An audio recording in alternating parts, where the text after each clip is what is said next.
Hi,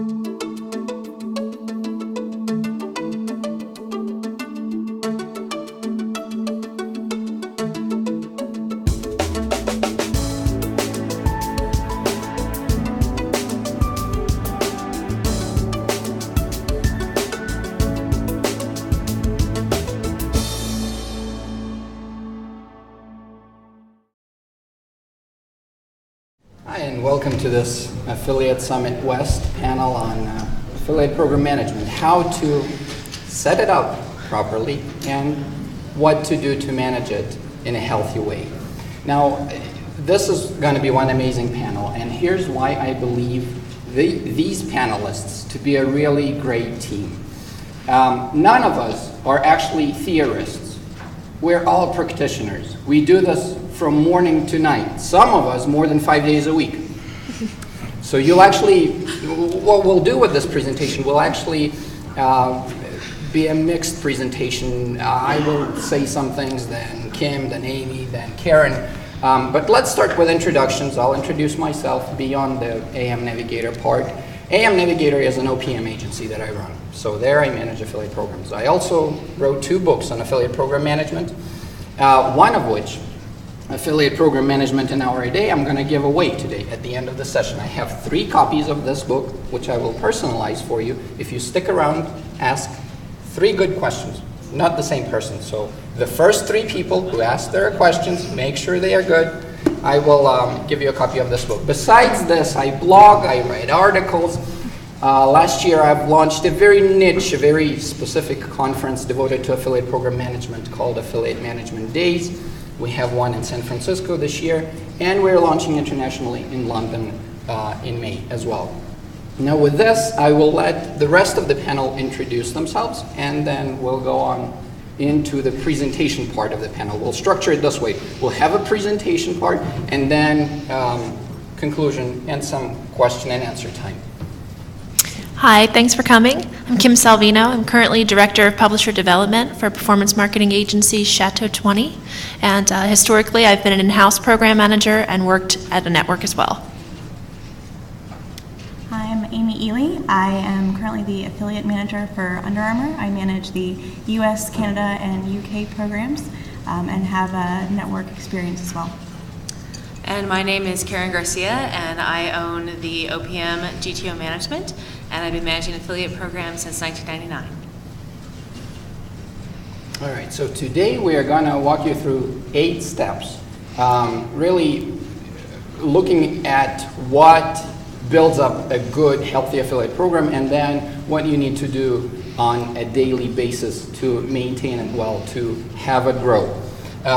But before we go into all of these steps, now let me mention something else. If you don't manage to write something down, because some of these things will be going pretty fast through, this presentation is already available on SlideShare on the Affiliate Summits section of slideshare.net. It's called what it's called, Affiliate Program Management Launch and Maintenance. So you can download it from there. If you don't manage to write something down, don't worry too much. Let me start with this picture. I love stories, I love pictures. This is one of my favorite places on earth. Now, beautiful, isn't it? Peaceful, serene, all that, but that's not why I'm showing this to you. This is the Gulf of Finland. I love this place. I love to fish there. My wife and myself will love to walk on the shores of the Gulf of Finland, but there are 2 very specific characteristics of this place that you don't see by looking at this picture that really exemplify to me the problem, or 2 problems, with affiliate programs nowadays. Now, this picture is going to clarify the first problem. This is shot 100 yards away from the shore. It's hardly a knee deep. It's very shallow, at least close to the shore. And this is what I see in many affiliate programs that we take on board to manage as an outsourced agency, or that we just audit. They're just plain shallow in the level of engagement with affiliates, in the banners, in the tools that we offer our affiliates.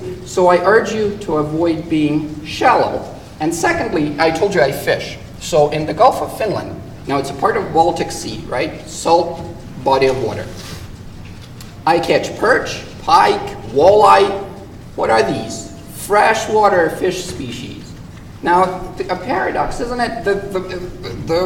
This huge body of water that is a part of the sea is actually lacking one of the main characteristics as we look at any sea or ocean. It's not salty, it's bland. So number 2, please avoid being bland. Bland in the newsletters, and in the creatives, and the promos that you want affiliates to push to your end users, and the promos that you have for your affiliates to motivate them. Hopefully you are trying to motivate them to perform better. So let's keep those 2 in mind as we go through our 8 steps and try to build programs that are not shallow or not bland. So step 1 is assessing your program goals and reputation, and I'll speak about that in a minute. How many of you are actually affiliate managers right now? Show of hands. Okay, great. And how many are affiliates in the room? Okay, thank you. Let's see, program goals. You know, a lot of times you'll have your own personal goals. I know that Rudy, this morning, if you guys were able to to see the keynote, he talked about what makes you passionate and chasing your passion and how important that is. And I know that your C-levels are going to set goals for you, but I'd really like to encourage you all to think about the goals that you would like to incorporate as well. Don't let it just be kind of top-down driven. Think about the things that you want to do and what you want to prove, internally, because the affiliate program can be your foot in the door to a lot of other opportunities as well. I will tell you that knowing what you want to accomplish is just not how many sales can I drive, how much revenue can I drive. It's also, at the end of the day, loving what you do and knowing that what you do makes a difference for the company's bottom line. But in addition to that, doing it the right way, making sure that you stay true to yourself, to your true north, and doing things morally that you're proud of. So I just wanted to incorporate that a little bit. Obviously, driving revenue, as I said, is going to be one of your top goals, but if you break it down into quarters, that's also very helpful. You know, I want to get from X percent from quarter 1 to a different percent quarter 2, and kind of bite-sized chunks versus I want to drive $2 million this year. Kind of make sure that you break it down for yourself, because it can be overwhelming and there's a lot to do. I don't think that any of us as affiliate program managers do straight 8-hour days, especially in an agency. There are no 8-hour days, no scheduled time. But I would also like to encourage you to think about other things, like the number of additional productive partners you can add to an affiliate program, so that it's not just how many affiliates did I approve, how many affiliates did CJ send my way this month, but how many of those affiliates are actually driving revenue, how many are productive, how many are sending traffic, and of the ones that are sending traffic, why aren't they converting if they aren't doing so? I'd also encourage you to start with a baseline number so that you can track how successful you are, making sure that, if you're taking over a program that has already been active for a while, knowing how it's done in the past since launch is really important so that you can see the milestones that you meet and exceed, and then be further motivated to keep doing what you love.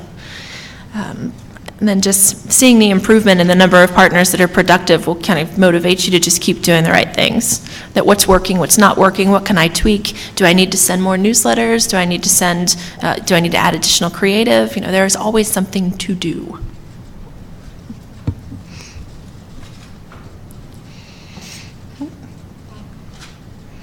And then establishing your baseline KPIs, so your key performance indicators.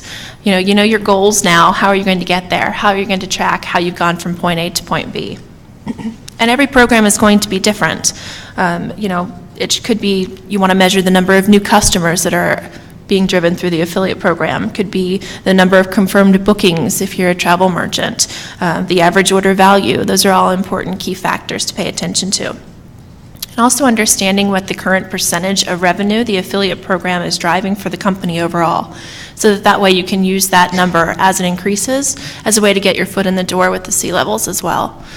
You gain their buy-in, they understand the importance of the affiliate program, they will be more willing to work with you to give you the tools that you need to be successful. And I'd also encourage you to know kind of the public opinion of your affiliate program. What do affiliates think? What are they saying? How are you perceived, both as a brand and as an affiliate program? That's really important. Giving it a voice and a name. And I'd encourage you to look at Google, search affiliate forums, set Google alerts for your brand name and also your competitors so that you know how you're being perceived, what people are talking about. It's important. And if you find something positive, that's great, but that doesn't mean that your job is over. You can't become complacent. If you find something negative, just be honest, be true to yourself, and be honest with the feedback that you receive. Say, I'm going to address that. Here's the timeline for my response, and or just say, I'm sorry, there's nothing we can do about that at this time. But just let them know that you're listening to them and that their opinion matters. And additionally, maybe running an affiliate survey, kind of just saying, what feedback do you have, what's working, what's not working, and then what tweaks you can honestly make to make them happier.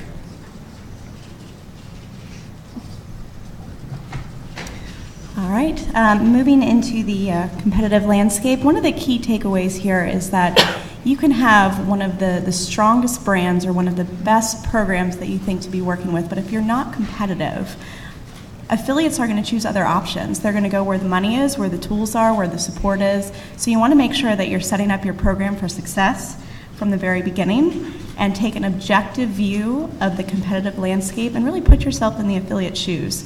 If you were, trying to decide between one program or the other, make sure that yours is one that is attractive and competitive and not falling behind on any particular key criteria. So speaking to that, a very important place to start in the competitive landscape is looking at your commission rate. This is one of the first criteria that affiliates look at when they're deciding to join your program, because affiliates would like to make money. And if they can make more money with somebody else, there's a good chance that they will. One of the next things to look at too is your cookie length. And while the industry standard is usually around 30 days for the cookie, it's important to look at your cookie length by vertical, especially if you're in something like the travel industry where the decision-making process might take a little bit longer. Your cookie length will likely be much longer than 30 days in order to accommodate your affiliates. A next really, really important thing that goes really hand in hand with your commission rate is your conversion rate. So this has to do with really, if you're in-house looking at the conversion rate on your site, if you're an agency or an outsourced program manager partnering with your merchant, but make sure that they have their site set up in a way that will make the best conversion rate possible, because that really ties in well with your commission to determine earnings per click.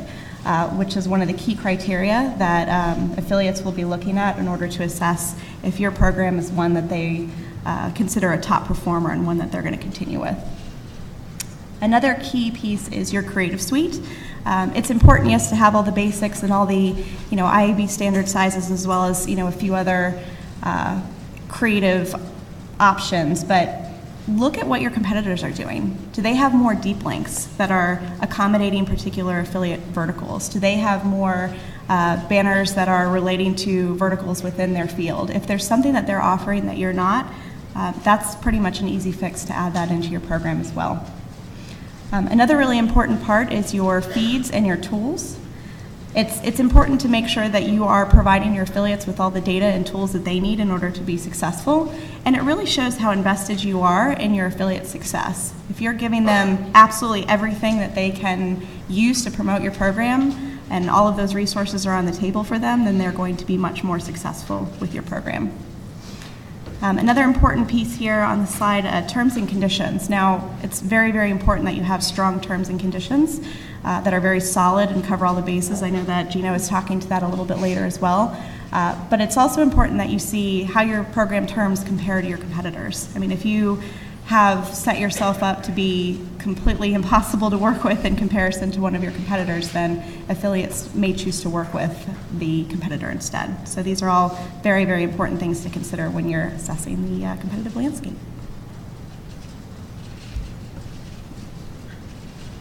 All right, we got to the foundation. So as Amy has mentioned, a part of the strong foundation of your affiliate program is your program agreement. And this one is not to be confused with the affiliate networks agreement. Every affiliate network, should you decide to run your affiliate program on an affiliate network, has an agreement in place. It's an agreement that affiliates agree to, but it very, very seldomly safeguards you as an individual merchant. Some affiliate networks prohibit specific types of affiliate behavior in the network.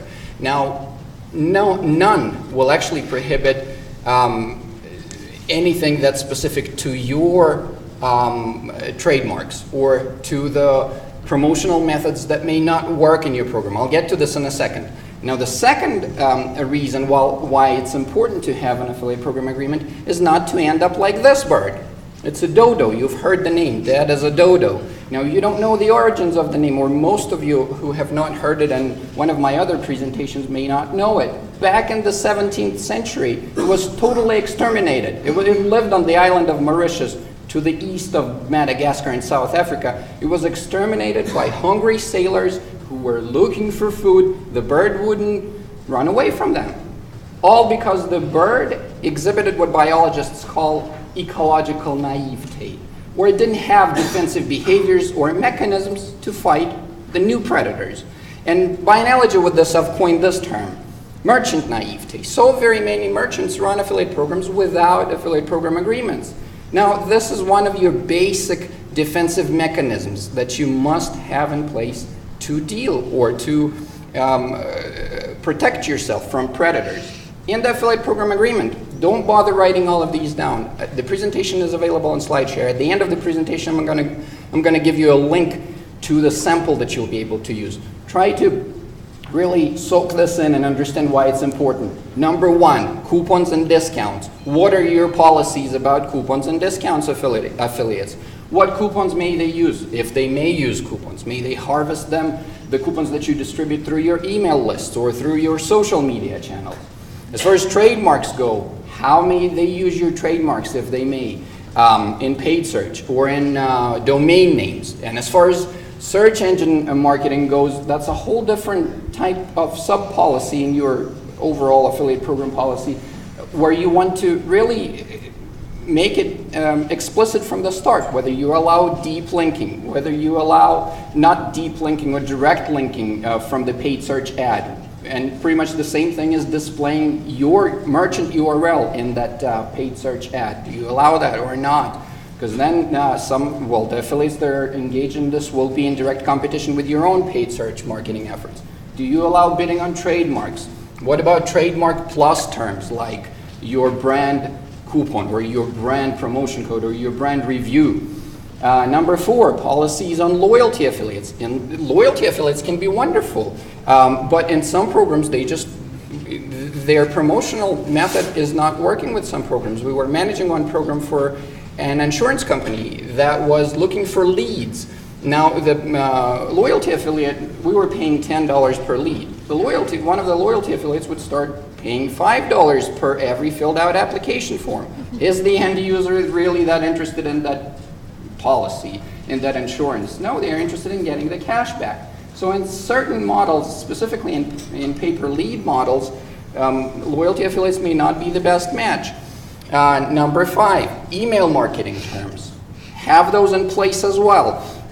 They can be powerful affiliates, these affiliates that manage email lists, but they can also do a lot of damage. Social media reviews and endorsements is another whole separate set of policies that you should have, not to be prosecuted by the FTC for your affiliates not being compliant and not disclosing the relationship with you, the merchant, as the sponsor of these reviews. Toolbars, adware, and parasitic behavior is a whole separate subset. You can go to my YouTube channel. You can Google. These terms. You can go to my blog at amnavigator.com/blog, and you'll find a lot of examples of how these actually hurt your program unless you prohibit this. And then later on, we'll get to another component which is also important. Now, here's how I recommend structuring it. Include a forward where you explain that this document is really important so that they don't just scroll down to the very bottom of it, click I agree, and submit the application, but really understand that this is an important document, and then include a summary for them.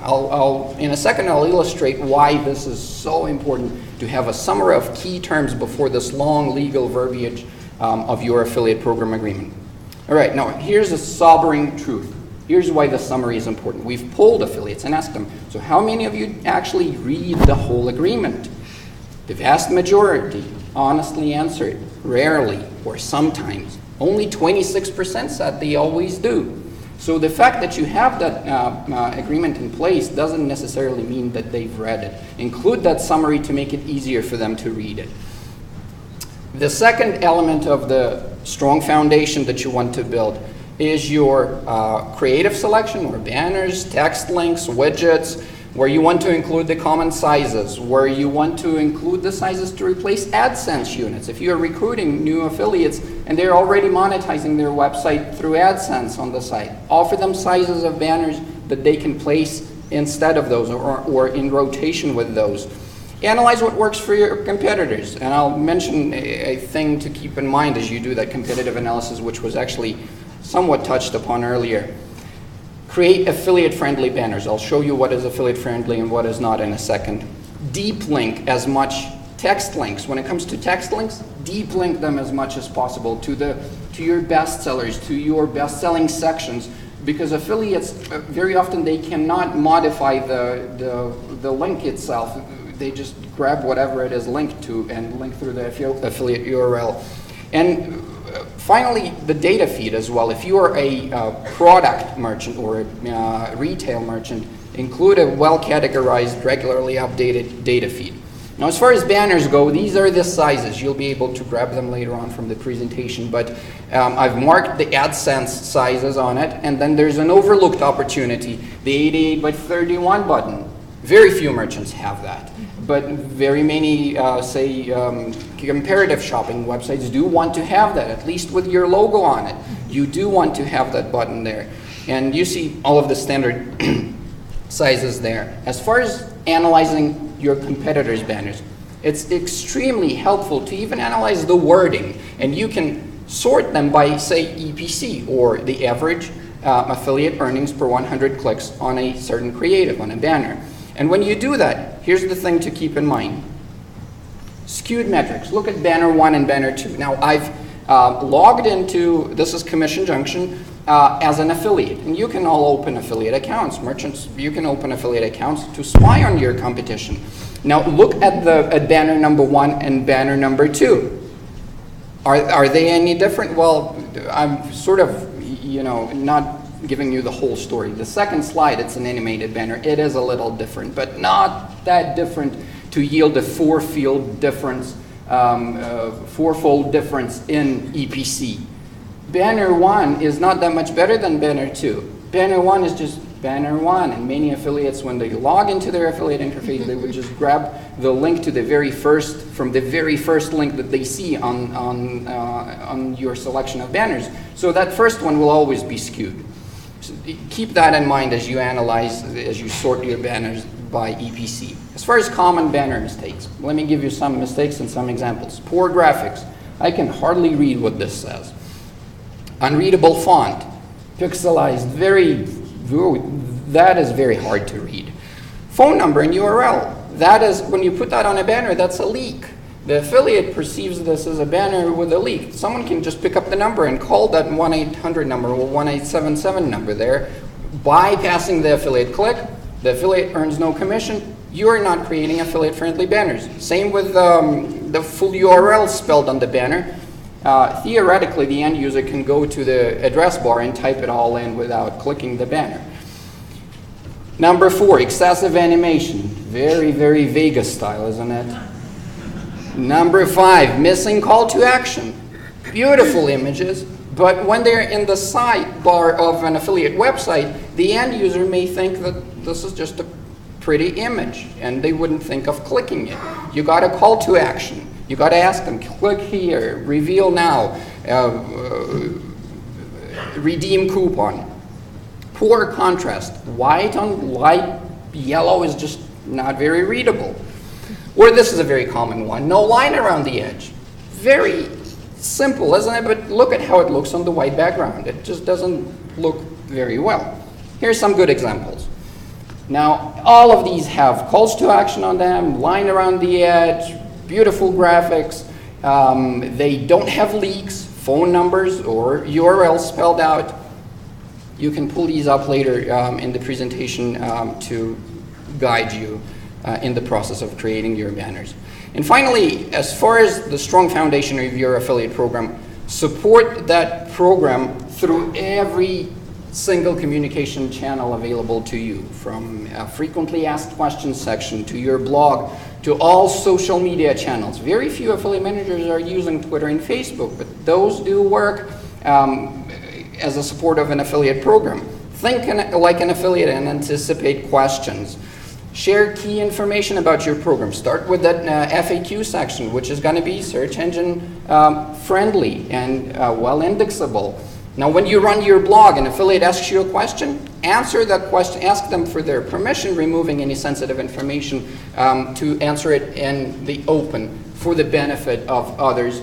And once you obtain that, answer it in your blog, create search engine friendly title, copy, and it will index well for the important keywords, and it will help in your passive affiliate recruitment. When you don't go out after affiliates, but when affiliates are looking for an affiliate program in a specific niche.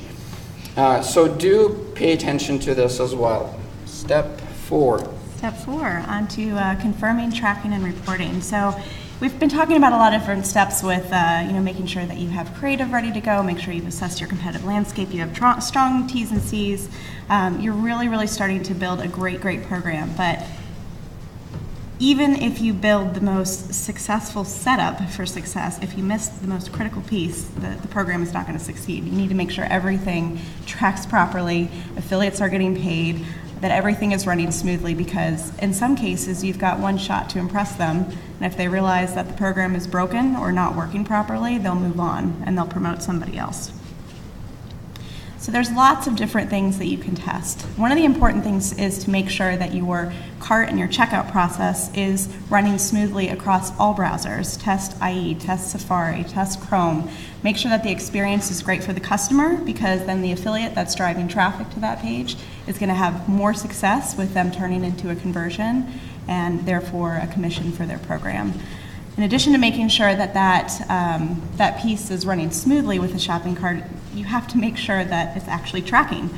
So pull out that credit card, work with your tech team, place a test order. Don't place just a test order with a credit card. Make sure that all the different payment sources that you're working with are working effectively too.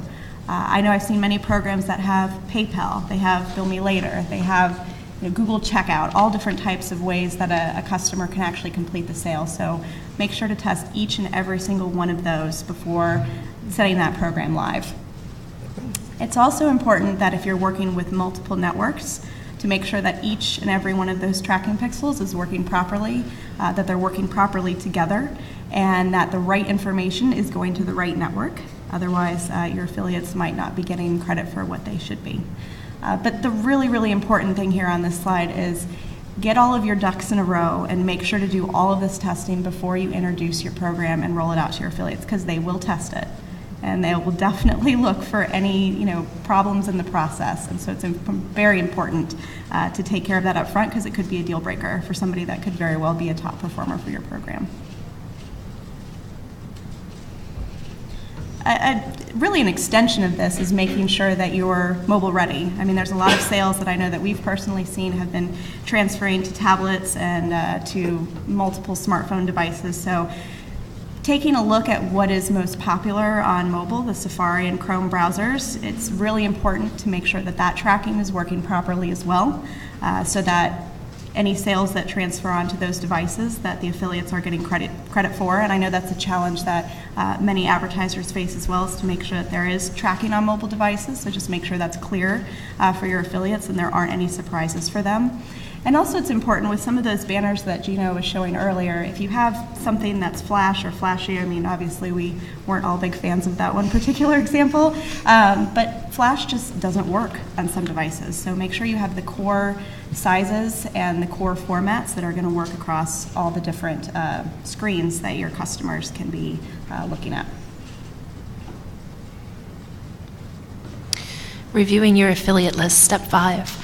So if this is a brand new program, you're obviously not going to have an affiliate list, but if you're in the midst of taking a program over that's already in existence, then it's important that that's one of the first steps that you take. You need to know thy partners. As you grow, you'll get additional affiliates, you'll approve them. So I'd recommend at least a quarterly review of the people that are promoting you, so that way you can answer questions internally. Because when things do very, very well, marketing departments usually want to know, oh, how did that happen? What were they doing? Were they doing what they were supposed to be doing? And that's going to be part of the things that you need to watch for them.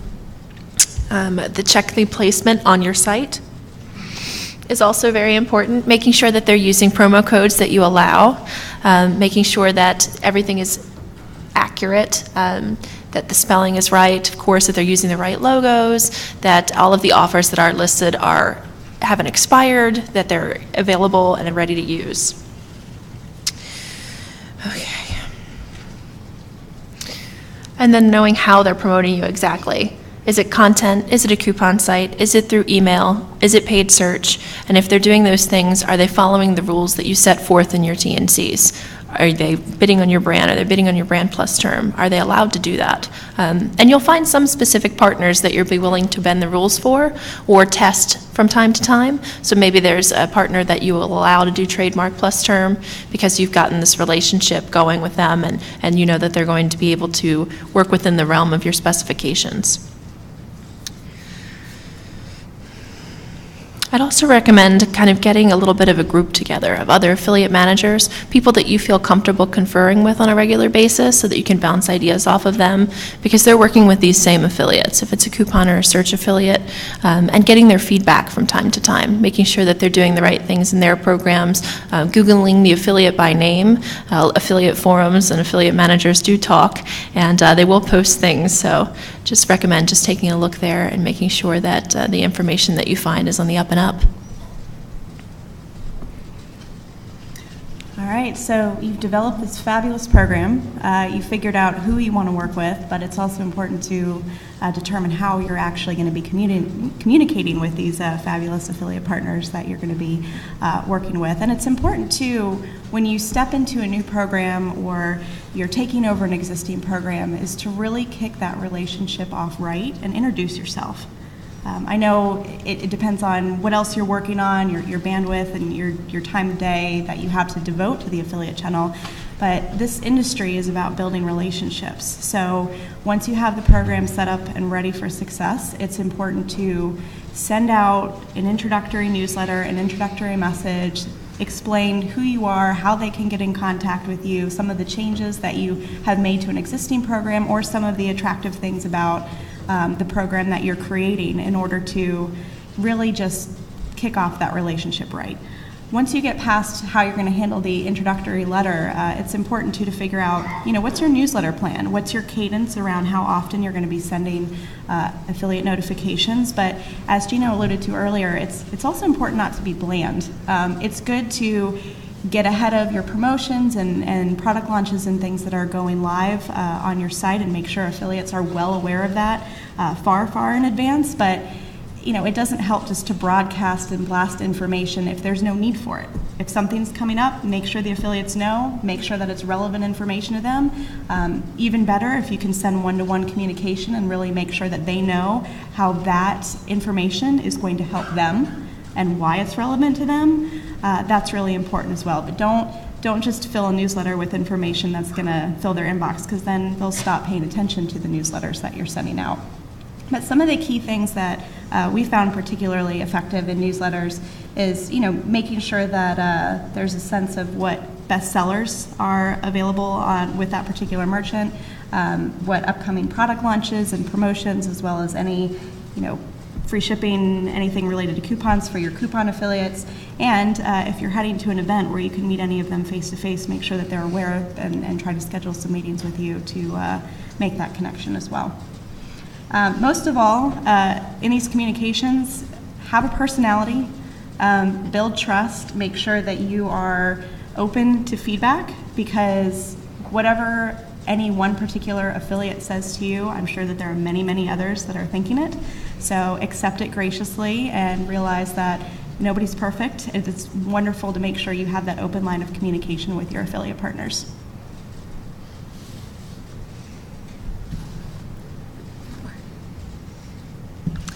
All right, finally I get to talk. All right, so next step is step 7, and this is launch. And essentially, if you've got all of your ducks in a row, you'll be able to do this step fairly simply. You want to make sure that you are in good contact with the tech team, both at your own merchant, as well as at the network, because there's going to be a little bit of back and forth. If you're looking to launch a program and you're using a network, be aware that most networks will not launch on a Friday. So keep that in mind as you do your schedule. So. Yes, just don't do it. So if you have somebody in your marketing department that's really, really pushing for a launch on a specific date, make sure you take that into consideration. Also, make sure that everybody in your organization knows that you have an affiliate program. This is kind of an often overlooked thing. People will actually call sometimes. They might get your customer service department, and they have no clue what the people on the other line are talking about unless you actually inform your own organization about the existence of an affiliate program in the first place. And basic details are usually all that's necessary, but that's the important part with that.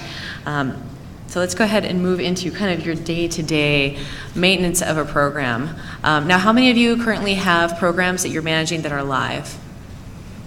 All right, awesome, very good.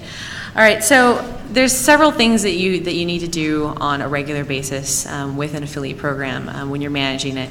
And as Geno noted earlier, it's not necessarily a 9 to 5, and sometimes it's not a 5-day-a-week thing either.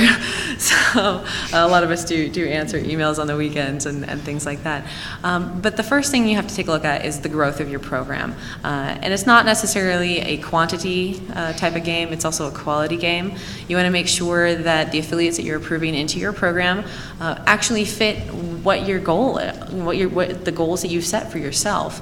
The easiest way that I've found to do that is to come up with an approval rubric, and this kind of dovetails into what you've put into your contract as well, your T's and C's for your program.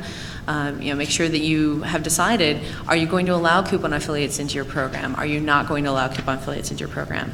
Toolbars, all these various types of affiliates. Do you have a PPC program in place that's going very well for yourself? You want to talk with your PPC folks. Make sure that you're not going to essentially cannibalize another channel by allowing certain segments into your program. These are things you need to take into consideration as you start to do your approvals. Make sure you do them in a timely manner. We do ours, 24 hours. You're either in or you're out. We make sure that gets done regularly, because affiliates, when they have an idea, they want to do it right then. And they're very excited about you, and they're very passionate about what they're working on.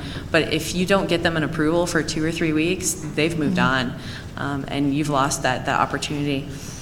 Also, you want to go ahead and develop and implement a marketing calendar. I can actually, if you come up and give me your card, I will give you a link to actually go download a template. This is so important, especially if you're working on an outsourced basis, to be able to keep both the calendar for your affiliate program and the calendar for the merchant's own creative pushes, product launches, things like that, all in one place. Because there's nothing worse than finding out that your client has launched a product and it was last week and they forgot to tell you. Because affiliates, they want to go ahead and promote things like that. And it's a great way to get the word out about a new product launch or a new service, but they need to know ahead of time.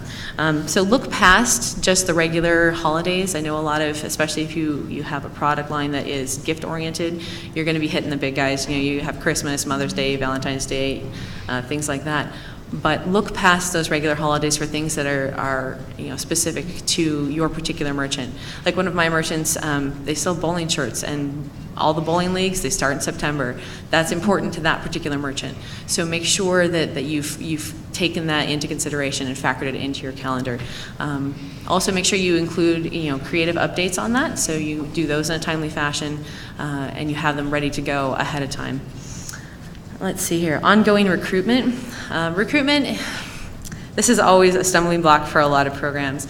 You want to go ahead and look for affiliates that are going to match, affiliates that will work with what you have in terms of your product line, the traffic that you want to have driven to your particular merchant, and then what is your target market? Where do those people live? If you have something that is incredibly niche, look for those niche sites, but also look for things that are one step out from that, because you will actually find really good affiliates that maybe not quite your target, but the people that are your target are also going there. So you want to find those sorts of sites, because you can actually grow your program very quickly if you find those little hidden gems. Also, you want to make sure that when you do get in front of those folks, that you tailor your message to those affiliates. Don't send them a form letter, because that's just going to get deleted. You know, hi, I was looking at your site, X. No, just don't do it.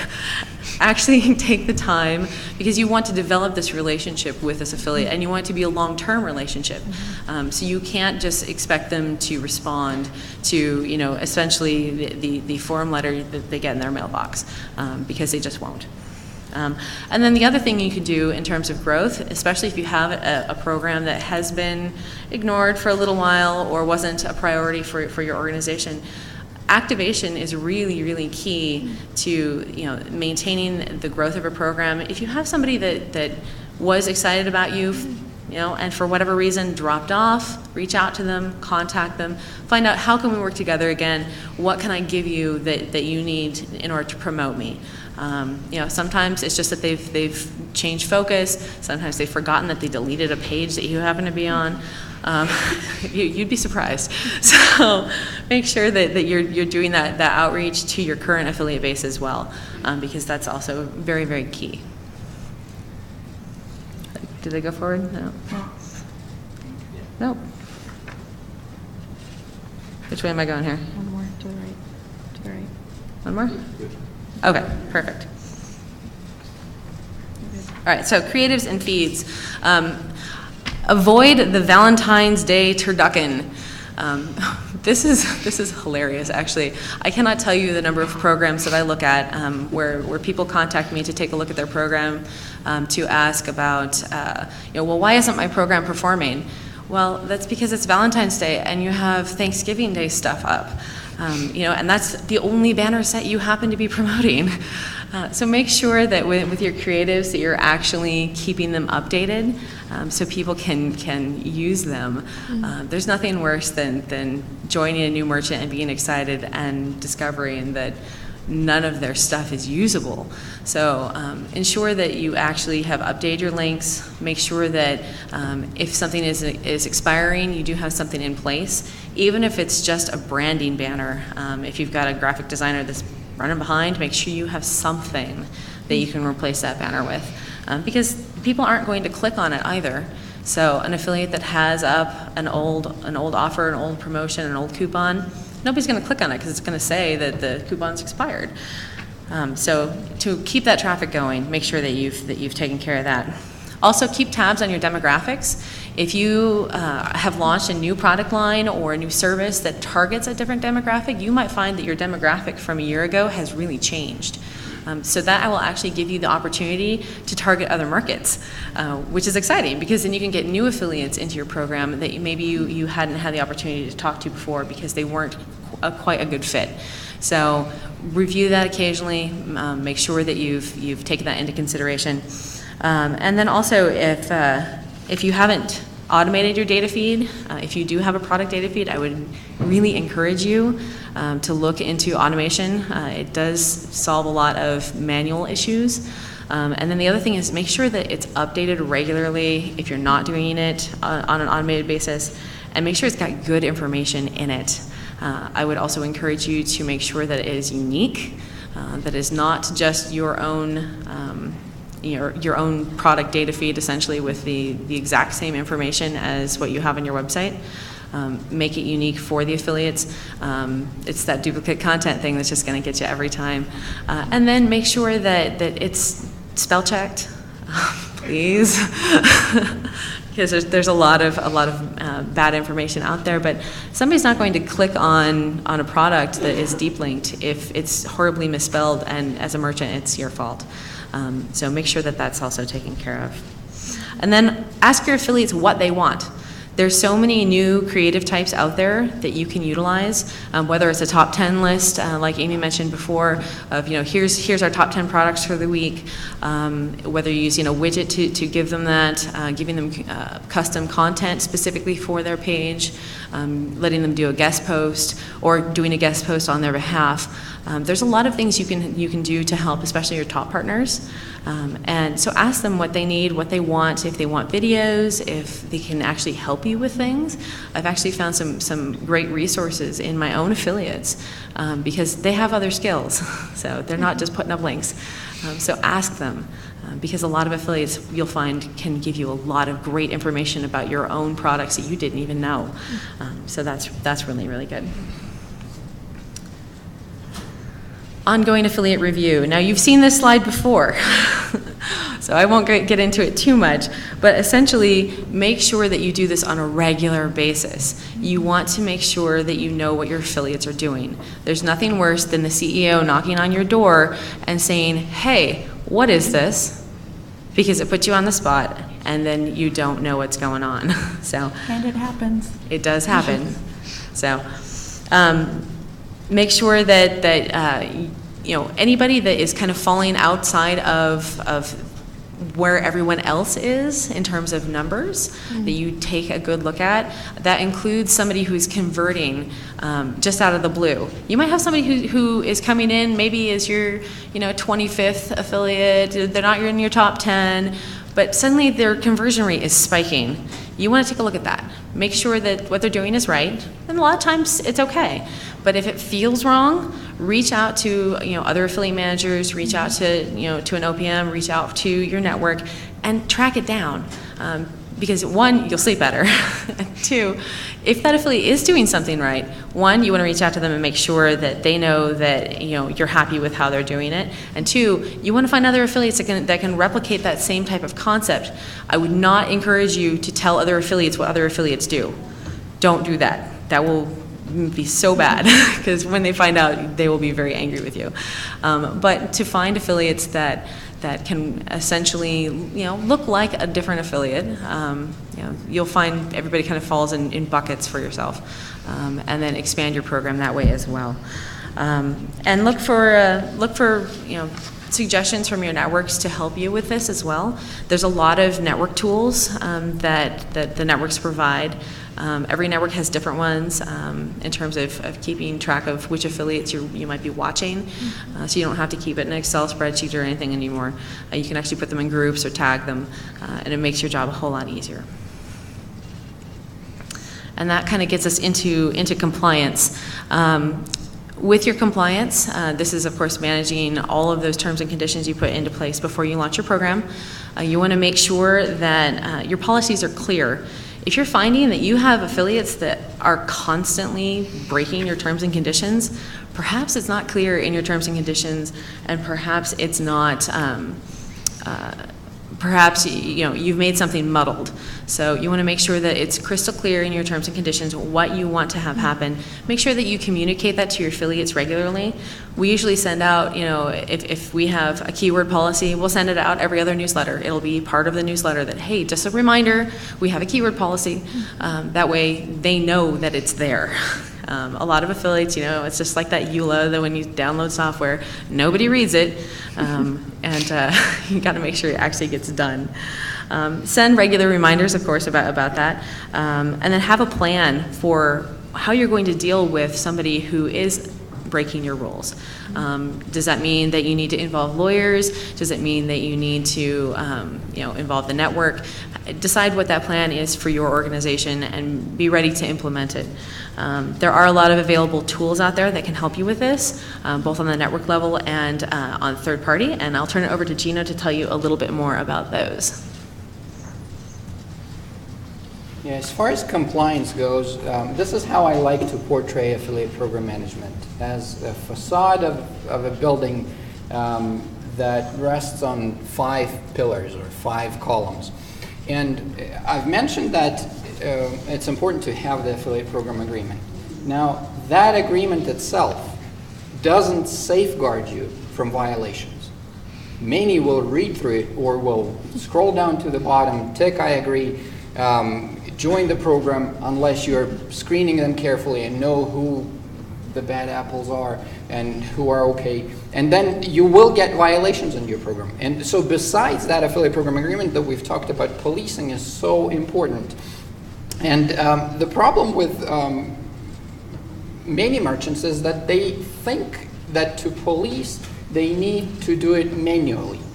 There are plenty of tools that can help you do that. For example, we've talked about paid search violations.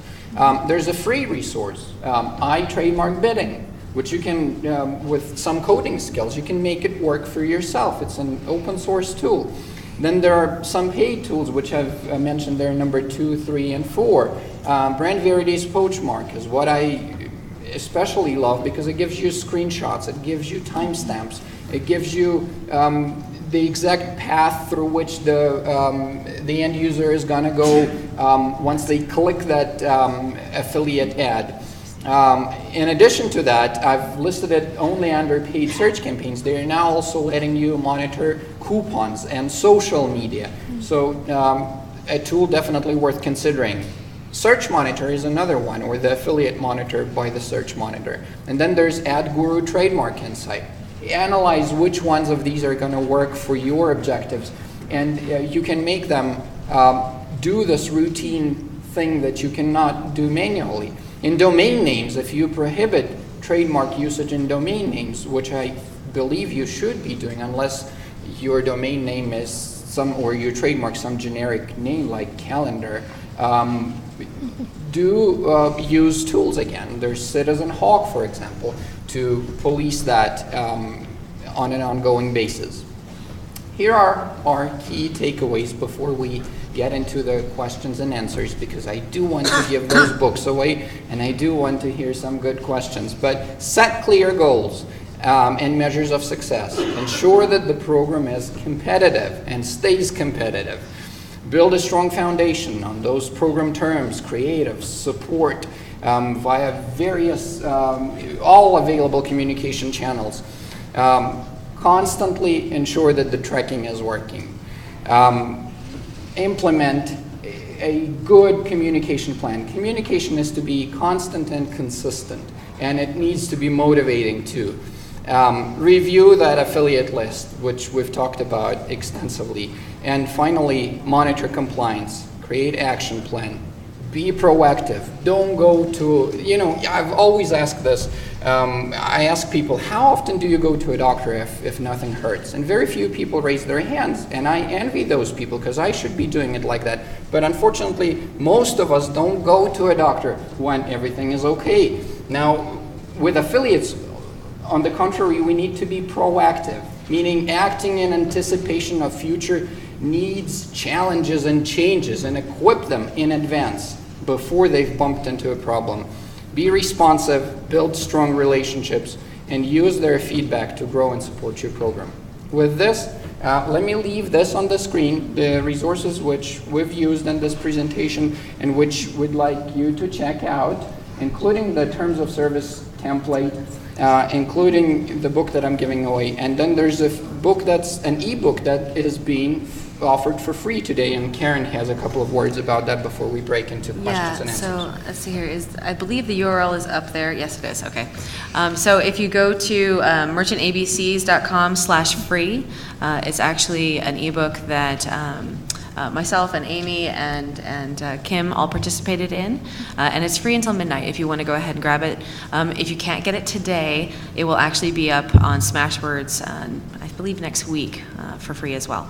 So you can be able to grab that, and we'll have the information. So just that same URL, we'll make sure that the Smashwords information is on, so you can get it that way too. Okay, questions, and please use the mic to ask your question because it's being recorded. Hi, my name's Jolene. I just wanted to ask about some best practices for attribution models. You want to take that one? Did you have a specific question about attribution models? Sorry. I guess I just wanted to ask about the specific ones that have worked best in your industry, and what learnings you might be able to share from those. I mean, honestly, I feel like it's a work in progress for many programs. working for a retailer, we work with Omniture. I know there are many other tracking tools that are out there, but it's not perfect. We look at last click, and then we look at participation click and all the different types of channels that are involved in the process. I know that there are some networks out there that are getting better tools that they have incorporated into their networks to actually show you the interaction in the click stream and show you what affiliates are involved in that sale. And so you could actually divide out and say affiliate 1 or the last affiliate actually gets a percentage of the commission. But it's important to consider too how that all falls in with your other channels, your paid search, your SEO. Long answer short, there are many resources that I think are really refined and evolving into a great solution. And I believe there's actually also a session too about attribution that may have already taken place. But for me personally, I know it's still a bit of a work in progress. Okay, thanks. In terms of recruiting affiliates, for a physical product that retails at about $19.99, and maybe you have 25% in total that you could give to affiliates, that's only $5, right? Can you get affiliates for a program like that, or is that going to be just too small of margins? And if so, how do you get affiliates for that? Is it just going to Google, typing in the terms, finding the contact information, contacting people, or is there a more refined way of doing so? The answer to your question about is $5 enough? Absolutely. That's actually, a lot of programs pay less. So I think for you to find affiliates for that sort of price point, you'll have a lot of success with it. In terms of finding affiliates, there's so many ways to go about finding affiliates. Google, of course, is your friend. It's easy, it's free. But there's a lot of, if you're looking for bloggers, there's a couple of different networks of bloggers essentially where you can actually go and look for blogs that are relevant to your product and sort that out, and they provide the contact information. Those are usually by subscription. There's also, of course, Facebook. Find a Facebook group, reach out through Twitter, find somebody on Twitter that is relevant, and you'll almost always in their followers or the people they're following, you'll also find other people that would make great affiliates. So it's just kind of doing a lot of digging. I do find that recruitment actually takes up a majority of my time, recruitment and activation. So it's a lot of slogging, but honestly, with all the work that you find, if you find good affiliates, they're worth their weight in gold. So and it's worth the time to take to find them. And just to add on to that too, your comment about the $5, I mean, if your conversion rates are great, then they're going to be making a ton of money, and they're going to look for an opportunity to sell a product that is going to continue to convert. And just to add on to a couple other areas of recruitment, check out Google Alerts. Set up a Google alert, see who's talking about your brand or something similar, and then go and find those affiliates or sites that can become affiliates. Talk to your internal corporate resources. For us, I talk to different brand departments, and they're often getting contacted by certain sites about paid advertising opportunities, and maybe you can convert them to an affiliate. And just a third point, if you work with a larger company, sometimes resources like Experian Hitwise have lists that you can see what some of your competitors are doing and see what some of their top affiliates are as well. Share review sites as well. Maybe giving the product in return for a review of it as well. Thank you. Hi. I manage 2 companies for Vocus, and each of them have their own affiliate program, but we're looking to start a new affiliate program for our marketing suite, which encompasses those 2 companies, but also has some other information. What would be your advice to start or launch this new program but not cannibalize the 2 that we already have? Are you currently using a network? We are. Which network are you using? Commission Junction? Okay. I would actually ask your CJ rep because I know that there are ways to connect multiple programs, but I would talk to them about the specifics of that. And that's probably going to be your best bet. There's a lot of, and this goes for multiple networks. A lot of them have, like I think Share Sales is called Stores Connect, where you can have multiple programs that all share similar affiliate lists. So you can actually push out newsletters to the individual programs themselves or all the programs all at once. So there are ways to actually make your workload less with that, but definitely work with your CJ rep to find the best solution for you for that. Thank you. Hello. As an OPM, where do your loyalties lie? You've talked about building a relationship with your affiliates, getting creatives, sometimes even bending the rules a little for your top 5. But you have also talked about the fact that your CEO could come knocking on your door. So where's the balance? Where do your loyalties lie? So the answer to that for me is both. I have to be a representative for my merchant, and I have to make sure that my merchant is being branded appropriately by my media partner base. And then I also have a responsibility to my affiliate partners who trust me to recommend merchants that are, of the caliber that they wish to work with. So that's not, I don't have one over the other. I don't value one over the other. It's a loyalty situation to both parties. And a lot of it is just best practices in general. Mm-hmm. You want to make sure that whatever your merchant wants to do is going to be, 1, legal, and 2, has best practices. And then with your affiliates, exact same thing. You want to make sure that what they're doing for your merchant is legal and that it is best practices as well. Because it is a fine balancing game, but when it comes down to it, yeah, it's definitely a split loyalty type of a thing. It's not one over the other. You have to be a neutral party. Thank you. I think we're actually out of time, so yeah, let's make that Very final short. question. Okay, thank you all of you for very valuable information. From a totally like a newbie perspective, I have a program that sells really well, and looking at all the legal stuff and all these interesting things you're informing about, wouldn't it be smarter to go directly to somebody who could manage your affiliate system instead of having to do with I'm an athlete, I travel more than 200 days a year, I have a business manager. Shouldn't I just let him contact one? And the question is, how do you find one that's a good match? And should you set up also a merchant account with one of the big affiliate networks? Those were my 1 or 2 questions. A quick answer. Every program must be managed. So whether you train someone in-house to do that in a qualified way for you or someone on an outsourced basis, but it must be taken care of 5-7 days a week. You can get into all sorts of trouble. Your brand can get hurt if it's not Okay, being you taken. answered already. It's going to be outsourced. Thank you.